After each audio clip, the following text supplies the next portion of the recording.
எந்த போராட்டத்துக்கு வர்றதில்லை. மீத்த நீதாரம் போராடுறதில்லை, அணு உலைக்கு போராடுறதில்லை, காவிரி நதி நீருக்கு போராடுறதில்லை. போராடி இருக்கா பாரு கம்யூனிஸ்ட். முல்லை பெரியாற்றில் அவங்க நிலைப்பாடு என்ன? காவிரி நதி நீர் உரிமையில எதுக்கும் வர்றதில்லை. ஏன் ஸ்டாலின் கோச்சு பாரு. அஞ்சாமல் எதிர்த்து நிக்கிற துணிவு யாருக்காவது இங்க இருக்கா பாரு.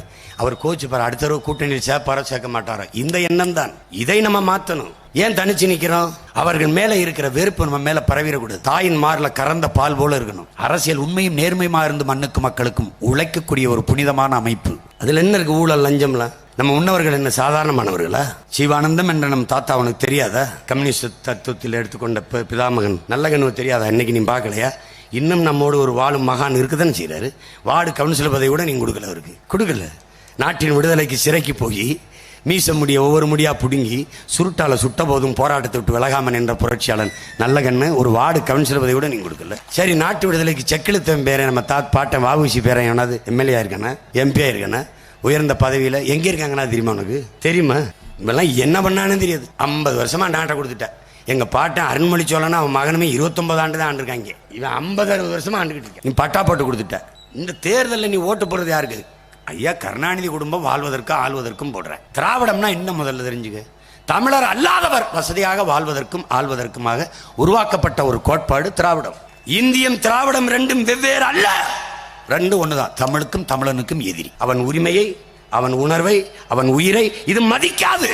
அதை மட்டும் தெளிவா வச்சுக்கணும். எனக்கு போடு, போடாம போ. ஆனா இவங்களுக்கு போட்டு மறுபடியும் அதிகாரத்தை கொடுக்காத, தப்பாயிரும். அதுதான் நடக்கும். எனவே அறிவார்ந்த என் தம்பி தங்கைகள், இந்த தமிழ் சமூகத்தை ஒரு புரட்சிகரமான மாறுதலுக்கு கொண்டு வர இருக்கிற இளைய தலைமுறை புரட்சியாளர்கள். வீரத்துறவி விவேகானந்தர் என்ன கற்பிக்கிறார்? முழுமையான நேர்மை. அந்த வார்த்தையை கவனி. முழுமையான நேர்மை, புனிதம், எதையும் எளிதில் வென்று முடிக்கக்கூடிய செயல்திறன் மிக்க இளைஞர்கள் 50 பேர் இருந்தால் போதும் இந்த உலகத்தையே புரட்சிகர மாறுதலுக்கு கொண்டு வந்து விட முடியும் என்கிறார். நீங்கள் எத்தனை ஆயிரக்கணக்கான இளைஞர்கள் இருக்கிறீர்கள் என்று பார். அவர் 50 பேர் தான் சொல்றார். உங்களால் முடியாதா? செல்லுங்கள், வீட்டுக்கு போய் செல்லு, அலைபேசி எடு, உன் பகிரிலே எல்லாருக்கும் போடு, அழைத்து பேசு. கூட பிறந்தவன், கூட படித்தவன், பணி செய்பவன், நீ சந்திக்கிற நபர்களை எல்லாம் நமக்கானவனாக மாற்று. ஐயா அப்துல் கலாம் என்ன சொல்றாங்க? ஒவ்வொரு நாளையும் உனதாக்கு. இந்த நாள் உனது, உனக்கு, உனக்கான நாள். எவரையும் சம உணர்வுடன் சந்தி. ஏழை பணக்காரன், உயர்ந்தவன் தாழ்ந்தவன் என்ற பாகுபாடின்றி சம உணர்வு, சக மனிதன் என்ற உணர்வோடு சந்தி. நீ பட்டறை கல்லானால் அடி தாங்கு, சம்மட்டி ஆனால் ஓங்கி அடி என்கிற. நீ பல ஆண்டுகளாக பட்டறை கல்லாக இருந்த அடிதாங்கிய இனத்தின் மகன் இப்போது சம்மட்டியாக மாறி ஓங்கி அடித்து நொறுக்கு.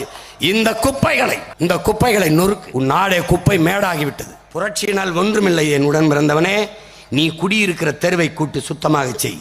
நான் குடியிருக்கிற தெருவை கூட்டி சுத்தமாக வைக்கிறேன். அவரவர் வாழ்விடத்தை சுத்தமாக்குங்கள். நீ தெருவை கூட்டு, தேசம் தானாக சுத்தமாகும். இதுதான் புரட்சி. எளிதாக நம்மளால் செய்து முடிக்க முடியும். ஐயா இறையன்பு சொல்றார்ல, உரைக்குள் உறங்கவா வான், துருப்பிடித்து தூங்கவா தோட்டாக்கள், இலக்கின்றி எரியவா ஈட்டிகள், விளையாடி மகிழவா வில், எழுந்து நில் செல் வெல். இதான் உன் கோட்பாடு.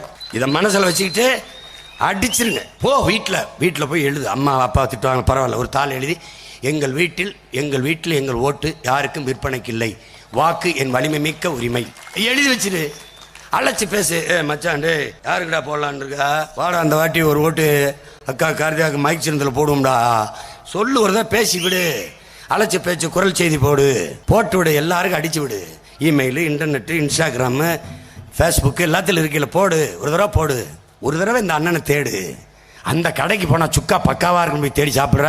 அங்கே போனால் பொரோட்டா சால்னா நல்லா இருக்குன்னு போகிற. அங்கே போனால் நல்ல பேண்ட் ஷர்ட்டு மாடர்னாக வச்சுருப்பான்ற. இந்த கடிகாரம் புதுசாக வந்திருக்கு வாங்கி கட்டிடணுன்ற. செல்ஃபோன் புதுசாக இருக்குன்னு தேடுற. அங்கே போனால் சேதாரம் இல்லாமல் நகை கிடைக்கும்னு தேடுற. நம்ம ஆத்தால போனால் பாரு, ஒரு வேட்டி சட்டை தான் 6 மாதம் கட்டி கிழிக்கிறதுக்கு. 10 வேட்டி எடுத்து ஒரு வேட்டி தேர்வு பண்ணுறது. 100 சேலையை புரட்டி ஒரு சேலையை தேர்வு பண்ணுறது. எவ்வளவு தேடுகிறார்கள் வாருங்கள். 6 மாசம் கட்டி கிழிக்கிற வேட்டி சேலைக்கே இவ்வளவு தேடுகிற நீங்கள் 5 ஆண்டு கால வாழ்க்கை தீர்மானிக்கிற தலைவர்களை ஏன் தேட மறுக்கிறீர்கள்? அதையே பிடித்துக் கொண்டு தொங்குகிறீர்கள். எல்லாத்துலயும் உனக்கு புதுசு வேணும். கார் புது மாடல் வாங்கிடணும், செல்போன் புதுசு வாங்கிடணும், எல்லாத்துலயும் புதுசு.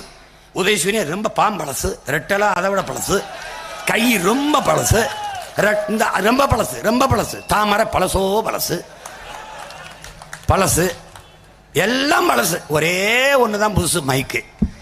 அதுக்கு போட்டு புதுசா இருக்கிற ஒண்ணு தேடு தேடு,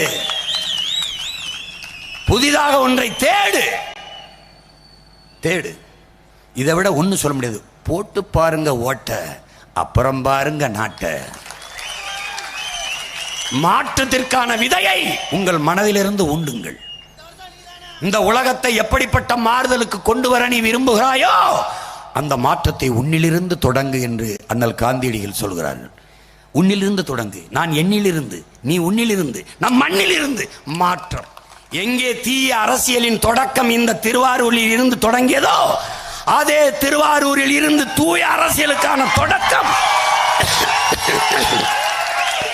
தொடங்கட்டும். என் உடன் பிறந்தவனே, தொடங்கட்டும்.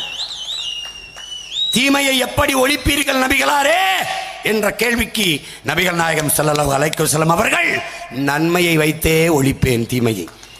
அப்படி இந்த நன்மையை வைத்து இதுவரை இருந்த இந்த திராவிட தீமைகளை, இந்திய கொடுமைகளை ஒழியுங்கள். என் உடன் பிறந்தவர்களே, ஒழியுங்கள். வரலாறு உங்களுக்கு ஒரு வாய்ப்பை தருகிறது.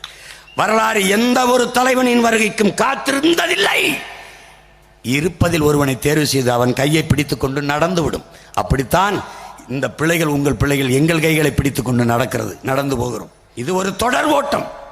நான் தொடங்கல, என் முன்னவர் தொடங்கியது. நாங்கள் தொடர்கிறோம். தோள்களில் வலிமை இருக்கும் போது வென்று விட்டால் மகிழ்ச்சி, இல்லை என்றால் அடுத்த தலைமுறைக்கு கடத்துவோம்.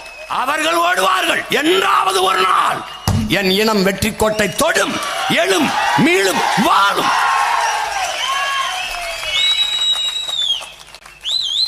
சோர்ந்து விடாது.